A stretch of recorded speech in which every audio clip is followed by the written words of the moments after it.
त्या दिवशी सुजय कार्यालयातून परतल्यावर हातपाय धुवून सोफ्यावर बसला. येतानाच बाहेरून चहा पिऊन आला होता. परंतु मुख्य प्रश्न होता स्वयंपाकाचा. गेले 8 दिवस सकाळ सायंकाळ स्वयंपाक करताना सुजय कंटाळला होता. त्या दिवशी त्याची स्वयंपाक करण्याची सोडा, परंतु स्वयंपाकघराकडे बघण्याची इच्छा होत नव्हती. हातातील वर्तमानपत्र बाजूला ठेवून तो मनाशीच पुटपुटला, "चमारी, ही बायको म्हणजे ना, असता वळंबा नसता खोळंबा असे असते. 8 दिवस झाले बायकोला माहेरी जाऊन. पण घरात पाय ठेवल्यावर एक क्षणही असा गेला नाही की जेव्हा तिची आठवण झाली नाही. तिकडे माहेरी भाऊजाईला राबराब राबवून स्वतःच्या जिभेचे चोचले पुरवून घेते आणि मला चिडवायचे म्हणून फोनवरील सर्व माध्यमांवर खमंग चर्चा करते. इकडे नवरा खिचडी नाही तर अर्धवट भाजलेल्या पोळ्या खातोय याची तिला काही सोयरसुतक नाही. बस स्वतःचे गोड कौतुक झाले. घरकामातून आराम मिळाला की संपले सारे. काय पण बायको आहे. बरे, जायचे तर 1-2 दिवसांसाठी जावे ना, पण नाही. एकदा गेली की 15-20 दिवस डेरा टाकून बसते. इकडे नवऱ्याचे खाण्याचे हाल झाले तरी बेहत्तर. खाऊन पिऊन होताच वजन वाढून परत येते. इथे माझी शरीर प्रकृती रोडावते. वर पुन्हा हसत म्हणते, "काय हो, माझा विरह सहन नाही झाला वाटतं." "रोड झालात म्हणून विचारते हो." हे विचारणे काळजीपोटी म्हणावे की जखमेवर मीठ चोळावे असे असावे. काय डोके फोडावे. पण एक मात्र खात्रीपूर्वक अनुभवातून सांगतो, बाईशिवाय घराला घरपण नाही. स्वयंपाकाचे सोडा, पण 2 दिवस घराला झाडूने स्पर्श केला नाही. जिकडे तिकडे धूळ आणि कचरा दिसतोय. स्वच्छतेची भारी वेळ तिला. जेवायला झोपायला उशीर झाला तरी चालेल, पण घर चकाचक असलेच पाहिजे.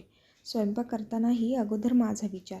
मला काय आवडते, काय चालतं नाही हा तक्ता पाठ असल्याप्रमाणे माझ्या आवडीचा प्रपंच करावा नेटका नि आवडता तो बायकोनीच. माझ्यासारख्या ऐराक बाळ्याचे ते काम नाही. 8 दिवसात नाकी 9 आले आहेत. जीव मेटाकुटीला आला आहे. काहीतरी अर्धवट शिजवून पोटाची आग शांत करावी लागेल, नाहीतर रात्रभर बायकोचा विरह आणि भुकेपोटी जागरण, दोन्ही त्रास सहन करावा लागतील. चला, आज आपणही मस्तपैकी हॉटेलमध्ये जाऊन जेऊया. एक नवीन हॉटेल निघाले आहे. काय नाव? नावात काय आहे? बायको खाऊ घालते किंवा तिच्यापेक्षा उत्तम खायला मिळाले म्हणजे झाले, असे पुटपुटत सुजय घरातून बाहेर पडला. तसे ते हॉटेल घरापासून दूर नव्हते, पण स्कूटीवर जायचा कंटाळा आला म्हणून सुजयने ऑटोने निघाला. हॉटेलमध्ये पोहोचताच तिथली स्वच्छता, सुंदर परिसर त्याला भावला. जेवणही दर्जेदार आणि चवदार होते. भरपेट खाऊन सुजयने घरापर्यंतचा प्रवास पायी चालत केला. दार उघडून त्याने घरात प्रवेश केल्याबरोबर ब्रह्मध्वनी वाजला. त्यावरील नाव पाहताच सुजय पुटपुटला, "आला." बायसाहेबांचा फोन आला. आता प्रश्नावलींचा सामना करावा लागेल. दिवसभर काय केले याचे कंटाळवाणे वर्णन करावे लागेल आणि तिचा आजच्या जेवणाचा मेनू ऐकावा लागेल. "बोला पत्नीदेव, बोला. आज वहिनींकडून कोणती मेजवानी झोडली?" "मेजवानी? तुम्हाला काय वाटतंय? मी इथे मेजवानी जोडायला आली? मग कशासाठी? तुझ्या दररोजच्या पोस्ट काय दर्शवतात? खाऊन पिऊन शरीराने सुटून येशील. एवढे काही खात नाही हं. उगीच काहीतरी बोलू नका. आणि मी ज्या पदार्थांचे फोटो टाकते ना, ते कुणाची तरी जलन व्हावी, कुणाला तरी माझा राग यावा यासाठी टाकत नाही हो. माझा जळफळाट व्हावा म्हणून टाकते." "पण खातेस तर नक्कीच ना?" "अहो, आजचे माझे स्टेटस पाहिले नाही का?" "स्टेटस? कोणते स्टेटसबद्दल बोलतेस तू? दर मिनिटाला एक याप्रमाणे स्टेटस टाकतेस आणि पाहिले का म्हणून विचारतेस, कोणते आणि केव्हा टाकलेस तू स्टेटस? कशाबद्दल टाकलेस त्याचा थोडा क्लू देशील का?" "अहो, आज दादाने की नाही बाहेर हॉटेलमध्ये जेवायला नेले होते आम्हाला." "का? तुझ्यासाठी विविध पदार्थ करून वहिनी आजारी पडल्या की काय?" "असे तर झाले नाही ना की तुला खायला घालताना किराणा सामान तर संपले नाही ना?" "तसे नाही हो. तुमचं आपलं काहीतरीच. तुम्हाला सांगू का? मी येणार म्हटले की वहिनी दादाला त्यांना 4 महिने पुरेल असा किराणा भरायला लावते." "बाप्पा रे, पण तू तो 4 महिन्याचा किराणा 15 दिवसात फस्त करतेस की काय?" "बाई गं बाई, मी एवढी खादार वाटले का हो तुम्हाला?" "बरे एक सांगा, तुमचा आजचा मेन्यू काय आहे?"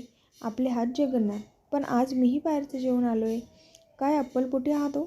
मी घरी असताना कधी हॉटेलमध्ये जेवायला जायचा विचार तुमच्या मनात येत नाही.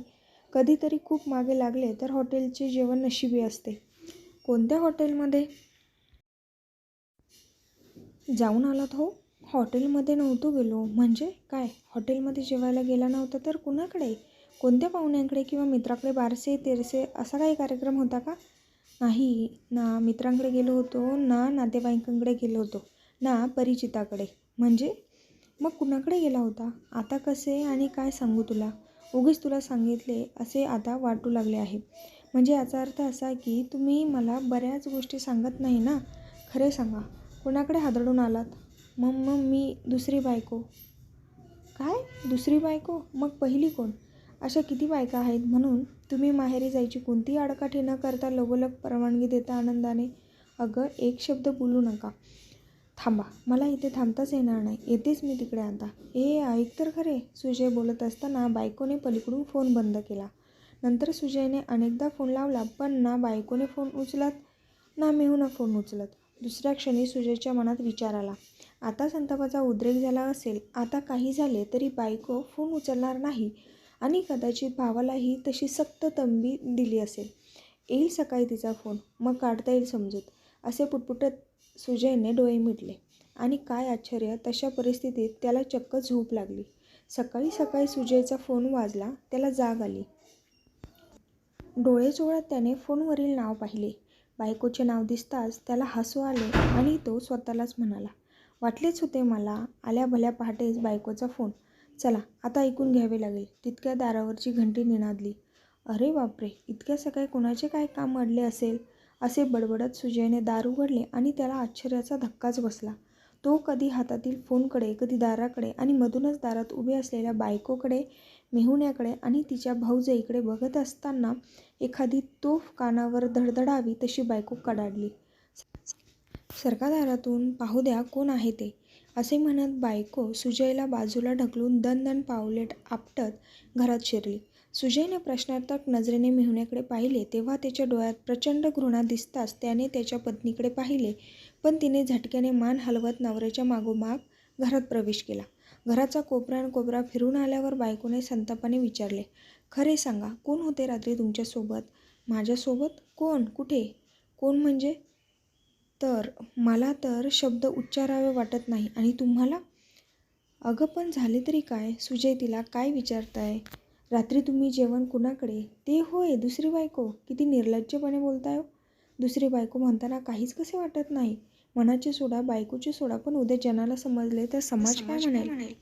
किती छी तू होईल, हा तरी विचार केला का? परिचित, नातेवाईक, मित्रमंडळी आपल्याकडे एक आदर्श जोडपे म्हणून बघत असताना ही काय अवदसा आठवली तुम्हाला? बायको बोलत असताना तिचा धागा पकडून वहिनी म्हणाली, अवदसा आठवली नाही तर एका अवदसेने पछाडले यांना. काय करून बसलात भाऊजी हे? सुजय, खरे सांगा, हे कधीपासून सुरू आहे? कोण आहे ती? सारे काही सांगतो. एकूण एक गैरसमज दूर करतो. म्हणजे खरे आहे तर. दादा, ऐकलेस ना? आता काय हे गैरसमज दूर करणार? दादा, मला यांच्याशी कुठले संबंध ठेवायचे नाही. मला घटस्फोट हवा आहे. अगं, पण एक शब्द बोलू नका. मला तुमच्याशी बोलायची मुळीच इच्छा नाही. दादा, हे बघा, आता 8 वाजत आहेत. आपण सारे 11 वाजता बाहेर जाऊ.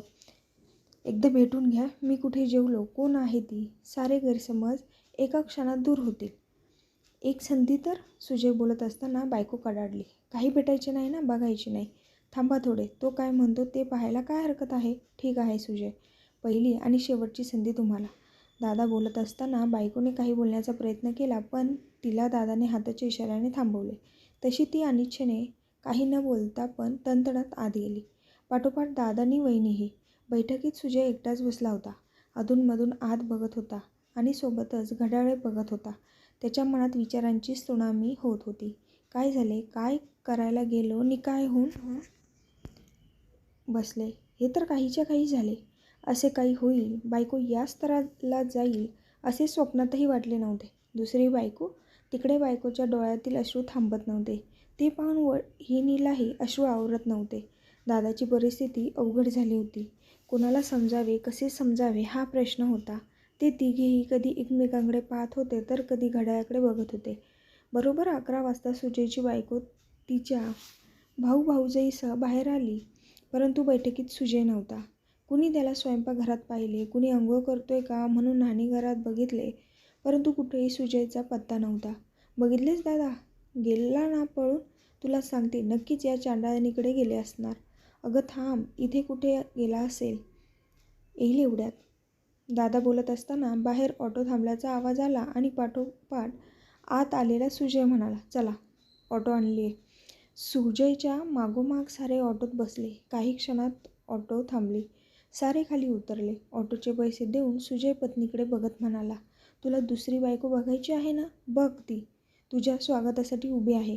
असे म्हणत सुजयने बोटाने दाखवलेल्या दिशेने सर्वांनी बघितले आणि सर्वांना आश्चर्याचा धक्काच बसला.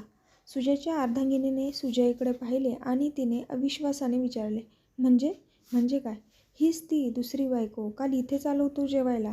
काय बाई लोकांचे डोके चालतात. दुसरी बायको हे नाव हॉटेलला देऊन चांगलाच गोंधळ माजवला की, वहिनी म्हणाली आणि सारे हसत असताना सुजय म्हणाला, चला आता आत जेवायला. दुसरी बायको या हॉटेलमध्ये आणि पत्नीचा हात धरून हसत सारे दुसरी बायको या हॉटेलमध्ये शिरले.